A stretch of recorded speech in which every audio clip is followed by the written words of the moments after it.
It was just another afternoon, the kind where the smell of detergent lingers in the air and the soft rumble of the vacuum fills the silence. I wasn't looking for anything special, just hanging up Daniel's jacket when my hand brushed against something hidden inside the pocket. A velvet box, small, heavy. My pulse jumped. That's not the kind of thing a man carries without meaning. My fingers shook as I flipped it open, just a crack, and there it was, a necklace, delicate and shining like it was made to catch the light. My breath caught. Could it be for me?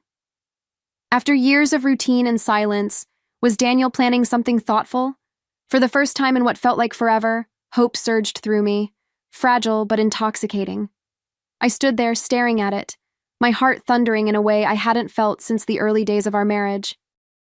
Memories flooded back, anniversaries with candlelight, his hand at the small of my back, the way he used to look at me like I was the only woman in the room. Carefully, I closed the box and tucked it back into his jacket. Smiling to myself, I left the closet with a secret that felt like a promise.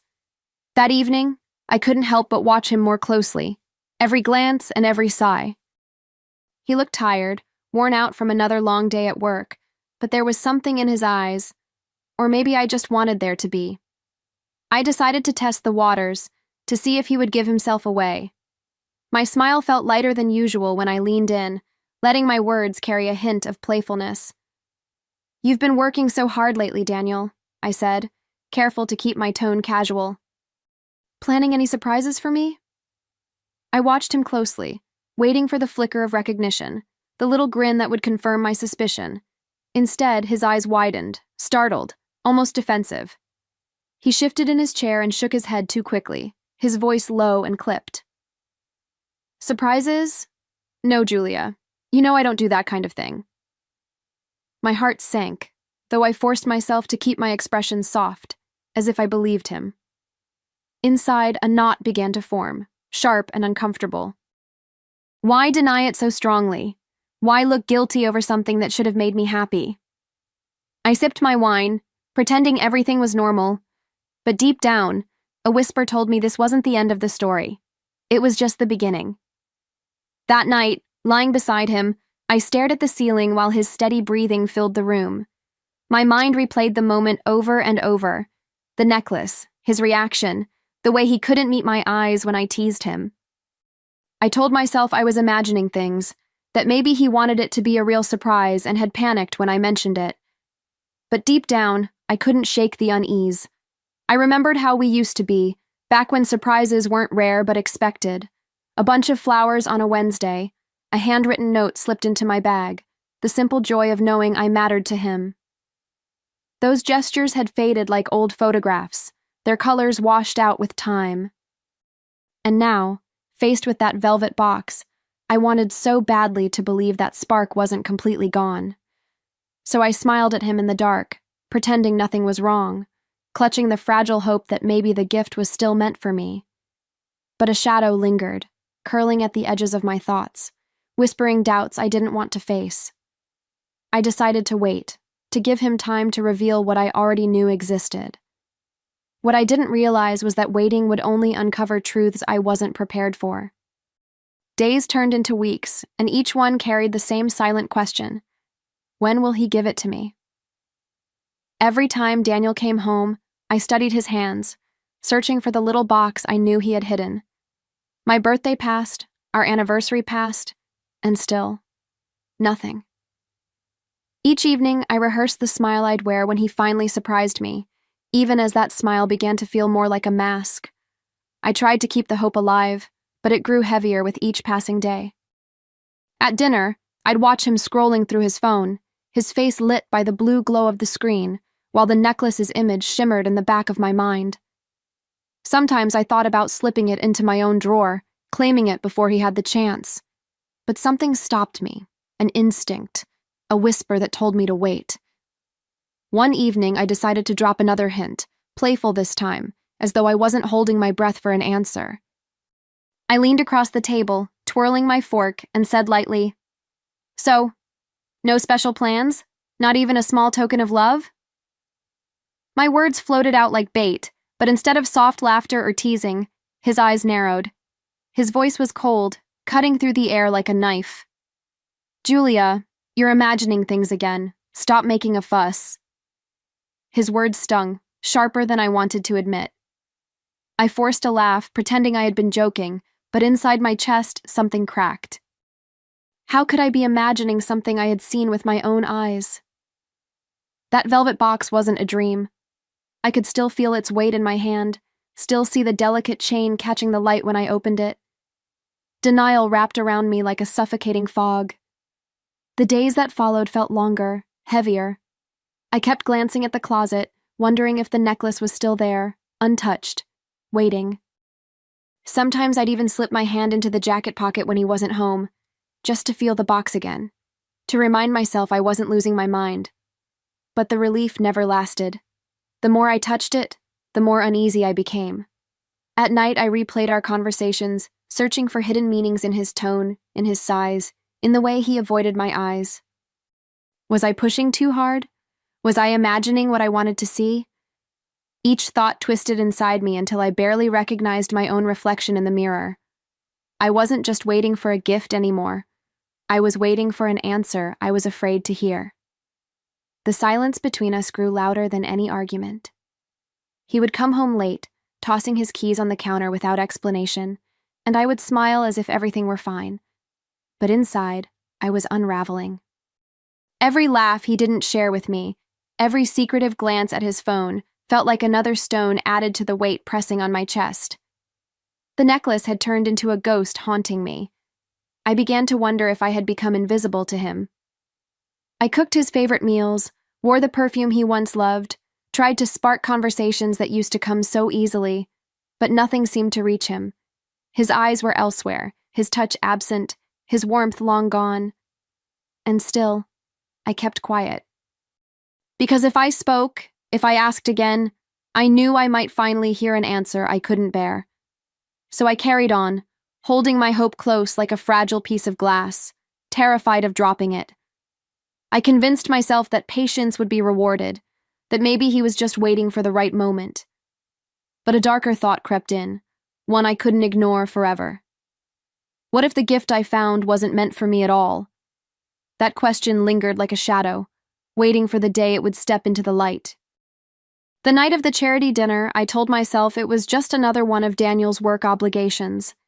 He had insisted he'd be late, buried in meetings, but something in me stirred. I decided to go on my own, dress up, and show my face. Maybe it was instinct, or maybe it was the quiet voice inside me that had been whispering for weeks. Either way, I needed to see for myself. The ballroom glittered with chandeliers and polite laughter, the clinking of glasses blending into a blur. I walked through the crowd, smiling at acquaintances, but my heart was pounding so hard I could barely hear their greetings. And then I saw him. Across the room, Daniel stood with a woman whose hand rested lightly on his arm, her smile wide, her posture claiming him as her own.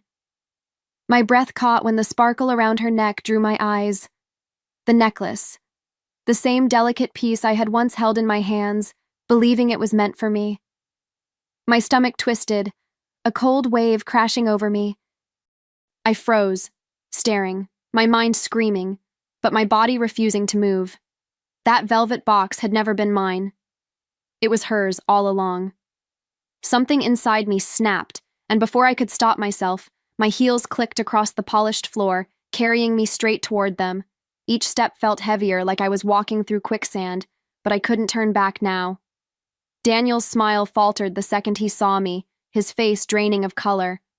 The woman, though, didn't notice. She lifted her glass and laughed, tilting her head just enough for the necklace to shimmer in the light. I stopped just in front of her, my voice steady, though my hands trembled. "Lovely necklace," I said, my eyes fixed on the piece that had once filled me with hope. "Where did you get it?" For a moment she looked at me with surprise, then smiled proudly as if she were showing off a trophy. "It was a gift," she said sweetly. Daniel surprised me. The world tilted, and I felt as though the ground had been pulled out from under me. My eyes locked with Daniel's, and all the lies of the past weeks collapsed between us. His jaw tightened, his voice a low hiss meant only for me. Julia, don't make a scene here. But I wasn't the one making a scene. He was. And suddenly, I wasn't afraid of calling it out anymore. I steadied my breath, forcing my voice to cut through the noise around us. The scene isn't mine, Daniel, I said, my eyes locked on his. It's yours. You've already written it. My words didn't need to rise. They carried enough weight in their calmness. His mistress glanced between us, confused, but I didn't bother explaining. Let her figure it out. The necklace around her neck said everything. Daniel's hand twitched as if he wanted to grab my arm, drag me away, control the narrative like he always had. But I didn't move. For the first time in years, I felt strangely powerful, as though the truth itself had taken my side. Around us, conversations continued, music played, but in my mind, there was only silence. A silence filled with the echo of my disappointment, hardening into resolve. I turned away, leaving him standing there with his lies unraveling in plain sight. Each step toward the exit was lighter than the last, but my chest ached with betrayal. Still, I knew one thing for certain. This was no longer about a necklace. It was about respect, about dignity, about me reclaiming what I had slowly lost. And I wasn't about to let him steal that from me again. The house was silent when we walked in, the kind of silence that feels alive, pressing against the walls. I didn't wait for him to make excuses. I had carried the truth home with me, and it was heavy enough. I turned to him, my voice sharp, my chest burning with every word. I found that necklace weeks ago, Daniel. I thought it was for me.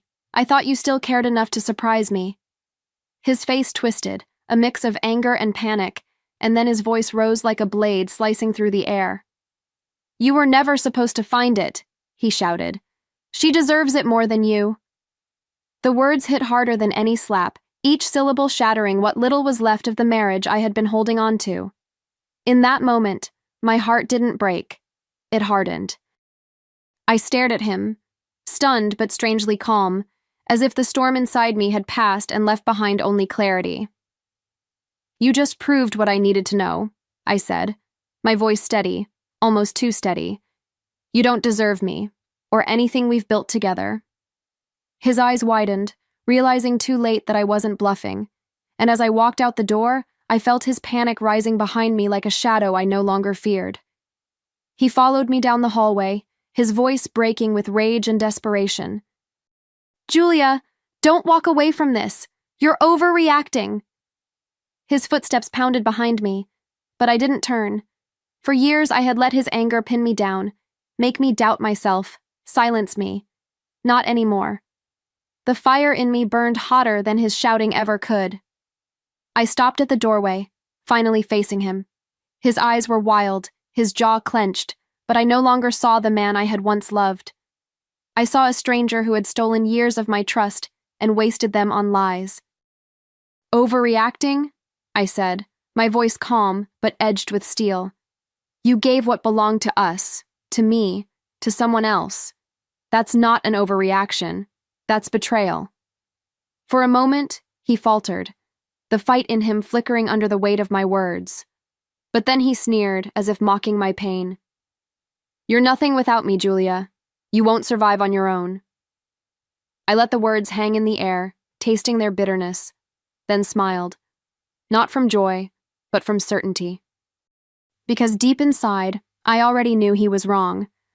I took a deep breath, steadying myself, and let my silence stretch longer than his arrogance deserved. He shifted uneasily, waiting for me to crumble like I used to, but I didn't. You think I'm nothing without you? I finally said, my voice cutting through the tension. Watch me prove you wrong. His smirk faltered, and for the first time I saw fear flicker in his eyes. I turned, grabbed my purse from the chair, and walked toward the door. He lunged forward, his voice rising, almost cracking now. Julia, don't you dare leave me like this. You'll regret it. But his threats no longer had power over me. Each step I took felt like shedding chains I had worn for too long, the weight lifting with every inch of distance I put between us. As the door closed behind me, the night air rushed in, cool and freeing against my skin. My heart was pounding, not from fear, but from resolve. I didn't know every detail of what came next, But I knew this much. I wasn't going back. He had chosen his mistress. Now it was my turn to choose myself, and to make him pay for underestimating me. The morning after I left, I woke up in my sister's guest room, the sun streaming through thin curtains. My eyes burned from crying, but beneath the ache was a strange calm. For the first time in years, I felt like I could breathe without waiting for his approval. And yet, I knew walking away wasn't enough. Daniel had taken too much from me already. This time, I would take something back. I started small, retracing my steps, gathering everything I had ignored before. Receipts tucked into his pockets, unexplained charges on our credit card, and the photos I'd seen tagged online from nights he swore he was working late. Every detail, every slip became a weapon in my hands. It was almost shocking how easy it was to find the pieces once I stopped pretending they weren't there. At the charity dinner, I had witnesses. People had seen me approach him, had heard the woman boast about the necklace. I reached out quietly, collecting their words, their memories, like puzzle pieces I could lock together. The more I uncovered, the stronger I felt. This wasn't just about betrayal anymore. It was about justice, about holding him accountable for every lie he had ever dared to tell. It didn't take long for me to remember the clause I had once insisted on in our prenup: fidelity. At the time, Daniel had brushed it off, convinced he'd never betray me. He even laughed, saying, "You'll never need this." I smiled back then, but now that single page was my shield, and I was ready to use it. I scheduled a quiet meeting with my lawyer, my evidence stacked like ammunition. The look on her face as I laid everything out told me I wasn't crazy for pursuing this. Photos, receipts, even the testimony from that dinner. It was more than enough. My lawyer leaned forward, her voice calm but firm. "Julia, with this, you'll walk away not just free, but secure. He won't see it coming." Hearing those words, I felt something shift inside me. Fear was gone. Only resolve remained. When Daniel realized what I was doing, he tried to fight. He called, left messages, even showed up at my sister's door, his voice dripping with desperation. "Julia, wait, we can fix this. You can't throw everything away over a necklace." But that's when I knew he still didn't understand. It was never about the necklace. It was about the years of disrespect, the lies, the theft of my trust. And I wasn't backing down. The day we sat across from each other in that sterile conference room, Daniel looked smaller than I had ever seen him. His bravado was gone, replaced by frantic eyes darting toward his lawyer, hoping for a miracle. I didn't flinch. My lawyer slid the documents across the table, the evidence of his infidelity neatly organized, undeniable. For once, the silence worked in my favor. He had nothing left to say. When he finally spoke, his voice cracked. "Julia, please, you don't have to do this." I leaned forward, meeting his eyes with a steadiness that surprised even me. "It was never about the necklace, Daniel. It was about respect, and you threw that away long before I walked out the door." His lips parted as if to argue, but no words came. The fight was gone. He had already lost. I signed the papers with a calm hand, the pen gliding smoothly across the page as if sealing not just a contract, but a chapter of my life. As I stood to leave, I felt lighter than I had in years. My revenge wasn't loud or cruel. It was deliberate, precise, and final. Walking out of that room, I didn't just win. I reclaimed myself. Months later, life felt lighter, brighter, like the weight I'd been carrying for years had finally lifted. I celebrated my freedom surrounded by friends who had seen me through the storm. Laughter filled the room, music played softly in the background, and for the first time in a long time, I didn't feel like I was pretending to be happy. I was. Genuinely, fully, joyfully happy. That evening, I wore something new around my neck, a necklace I had bought for myself. It wasn't flashy, but it was mine. Every time it caught the light, it reminded me of the moment I chose myself over the lies, over the pain, over him. When my friend leaned in with a teasing grin and said, "That's stunning. Where did you get it?" I felt my heart swell. I smiled, touching the chain lightly, as if sealing a vow to myself. From someone who'll never betray me again, I said. Me. The words rolled off my tongue like a truth I had always known but had only just embraced. My friends laughed, clinking their glasses to mine. And in that moment, I realized my greatest revenge had never been about destroying him. It was about reclaiming me.